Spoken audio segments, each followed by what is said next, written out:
Well, good morning. It is day 3. It's Thursday morning here in the jungle. I've just not long woken up. I had something to quickly drink from my water bottle, which is held in my tent just here, if you can see that. Just about light out here. So, time to get up. Okay, so it is, in fact, let me just check the time. It's around about just after 9 o'clock. We are actually going to stay camp here tonight, but I realised I hadn't shown you guys what our hotel room looks like. So, this is my boudoir where I'm set up. Got my gash bag there, my Bergen there, and a little hammock here just to stow some of my things overnight. And then that's my towel. We use a chamois in the jungle. Orange mat, you keep your shoes on. It just helps to look out for things like scorpions or any other nasty things. And I'm just going to open up my boudoir. And in here, this is all the dry kit. So this stuff stays here, doesn't move. And when I pack this down, it literally goes straight in my Bergen in a dry bag. And over here, it's my neighbour John. Hello. Hello John, how are you? Yeah, very well, thank you. Lovely jubbly, little video for the Splendid. for those that want to know what's going on in the jungle. I try not to swear because I do swear quite a lot. We've all sworn quite a bit in the jungle. So yeah, that's us. This is what's it like in the jungle. But it's beautiful, absolutely beautiful. But what I would say is you just need to remember or be mindful of every time you go near a tree, there could be a snake on it. So we always have to touch the tree with the tips of our fingers. If we want to put straps around a tree, we have to look, up and down the tree, around all parts of the tree as well. So just because it looks so beautiful, there's plenty of things out here with some pretty nasty venom. Anyway, signing off. So I got dressed and I headed down to meet my niece Shona. And I tell you, she was taking the jungle in her stride. She's incredibly fit. She trains 9 times a week and getting ready in readiness for the fire brigade.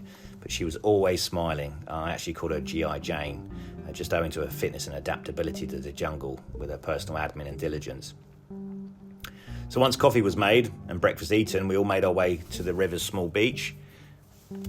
And that was the opportunity to use our Grail systems, water filtration systems, to top up our drinking water.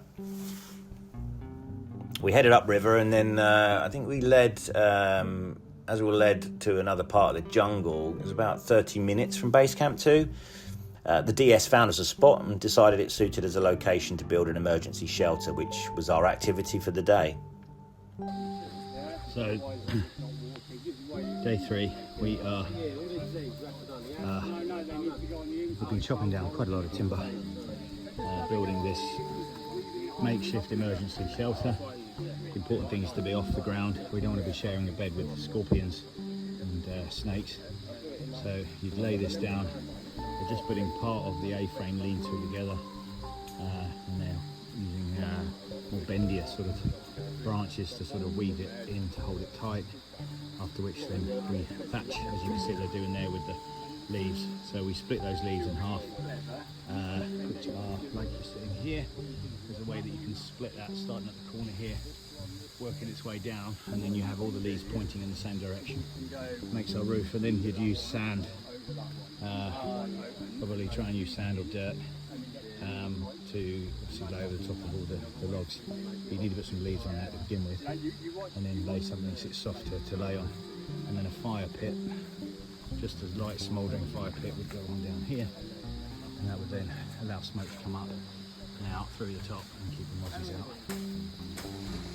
So we've been building, or been taught how to build shelter just in through the wood there, and a lot of us just come in just to get cooled down, because that's the only way you can thermoregulate, because the temperature here is as warm as your body, and so sweating does nothing for you. But this stuff is amazeballs. Unfortunately, what became apparent to us was actually just how long the shelter was taking. It was taking a lot longer than we were never going to complete this in a day. The limited light in the jungle is a factor too, and we needed time to get back to the base camp for our evening routine. With that, we packed up and headed downriver, one of the guys came across a spider hiding under the edge of the rock, and we're all glad and welcomed the heads up so we could avoid it. Else it might have ruined someone's day. As we got back to base camp, the DS took us through maintaining the parang. In the jungle, your parang is part of your emergency kit. You need it for many functions to survive. So keeping it clean, oiled and sharp key. So we were all taken through the techniques used, then we got to work sharpening our own. Hey guys, so day 3 still. So we all came back to base camp here. It's actually time now actually. Just take a look now. So it's approximately 12 minutes past 5. This is on day 3. So we've been upriver, we've been taught, and then we've built emergency shelter. So using our parang or a machete, we'll be chopping down some of the trees to use those as the frames and various other assembly parts to the shelter, and then making use of the leaves. But so exhausting out here. I mean, until you're here, it's really hard to just explain just how humid and hot and how hard that makes everything. You know, I know I wasn't a particularly fit guy coming in anyway, but I tried to, you know, lose a bit of weight before I came in, started exercising, and kind of wish I'd maybe started that sooner. But yeah, tomorrow we're packing up camp here, and we're going to be heading out to, heading up to the highest mountain here on the island. So it's going to be one heck of a climb. I can't say I'm looking forward to it. It's going to be grisly, but yeah, just while I've got you on the camera, I just wanted to show you